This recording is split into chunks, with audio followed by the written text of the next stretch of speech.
भारत का रुपया अमेरिकी डॉलर के आगे संभल नहीं पा रहा है। लगातार कमजोर होता रुपया भारत के उन लोगों के लिए परेशानी की बात या परेशानी का सबब बना हुआ है जो अमेरिका में रह रहे हैं। साथ ही भारत में रहने वालों के लिए भी परेशानी बढ़ा सकता है। लेकिन कैसे, क्यों कमजोर पड़ रहा है रुपया डॉलर के आगे? आज के इस वीडियो में इस बात को समझने की कोशिश करेंगे और जानेंगे कि भारत से बाहर रह रहे लोगों पर रुपए का कमजोर होना कितना महंगा पड़ सकता है। साथ ही भारतीय जनता जो भारत में रहती है उनको कैसे नुकसान पहुंचा सकता है रुपए का कमजोर होना। शुरुआत खबर से करते हैं। दरअसल आज शुरुआती कारोबार में भारतीय रुपया अमेरिकी डॉलर के मुकाबले 67 पैसे यानी 67 पैसे गिरकर 81.66 रुपए यानी 81 रुपीज 66 पैसे के ऑल टाइम लो पर आ गया है। बीते एक हफ्ते में डॉलर के मुकाबले रुपए की चाल लगातार कमजोर होती दिख रही है। जैसे अगर आप देखें 19 सितंबर को रुपया 79 रुपीज 77 पैसे था। 21 सितंबर को बढ़कर ये 79 रुपीज 97 हो गया और 23 सितंबर को रुपया 80 रुपए 99 पैसे पर पहुंच गया। आपको ये रुपए का छोटे छोटे पैसों का फर्क शायद ज्यादा बड़ा नहीं लग रहा होगा। रुपए की 52 वीक रेंज 73 रुपीज 61 पैसे से लेकर 81 रुपीज 66 पैसे पर पहुंच गई है, यानी आज के भाव पर। ये छोटे छोटे से पैसों की बढ़त आपको शायद कम लग रही हो, लेकिन सवाल ये उठता है कि आखिर डॉलर के आगे रुपया कमजोर क्यों पड़ रहा है और डॉलर हमारे भारतीय रुपए को कैसे प्रभावित करता है।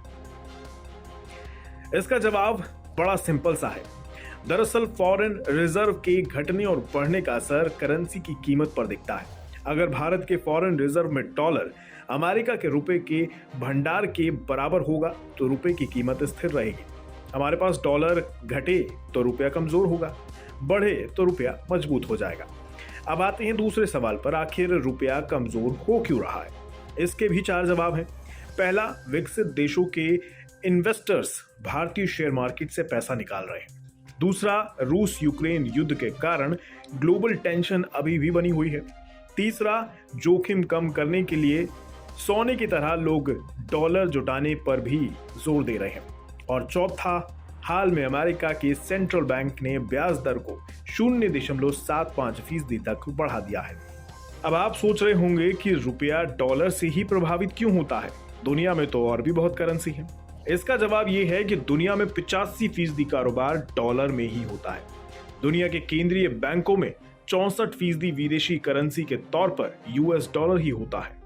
दुनिया भर में 39% कर्ज यूएस डॉलर के तौर पर ही दिया जाता है। तो जाहिर है दुनिया भर में यूएस डॉलर को ही स्टेबल करेंसी माना जाता है। इसीलिए डॉलर का ही बोलबाला चारों तरफ देखने को मिलता है। अब सबसे जरूरी सवाल जो आम लोगों से जुड़ा है, जो ऊपर आप थोड़े थोड़े पैसे का अंतर देख रहे थे और आपको लग रहा होगा कि इससे फर्क क्या पड़ता है, वो एक्चुअल में आपके ऊपर, आपके जीवन के ऊपर बहुत गहरा असर डालता है। कैसे, आज हम आपको बताएंगे। डॉलर के सामने रुपए का कमजोर होना क्या आम आदमी के लिए सही है या नहीं?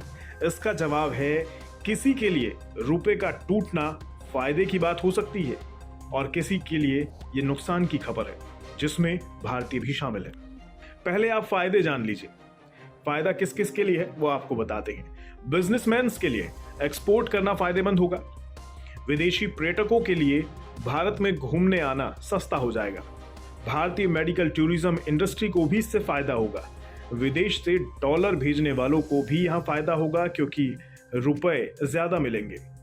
अब आते हैं नुकसान की ओर, जो सीधा तौर पर आम लोगों पर असर डालेगा। पेट्रोलियम और सोने के दाम बढ़ जाएंगे। सामानों की कीमत बढ़ने से महंगाई बढ़ेगी। विदेशों में पढ़ाई करना और घूमना महंगा हो जाएगा और देश में विदेशी निवेश घटने लगेगा। कुल मिलाकर भारतीयों के लिए रुपये का कमजोर होना ठीक नहीं है। रुपया गिरेगा तो भारत की आम जनता तक इसका असर सीधा पहुंचेगा, महंगाई के रूप में। हालांकि किसी के लिए इसमें भी फायदा है। आपको क्या लगता है? कमेंट बॉक्स में बताएं।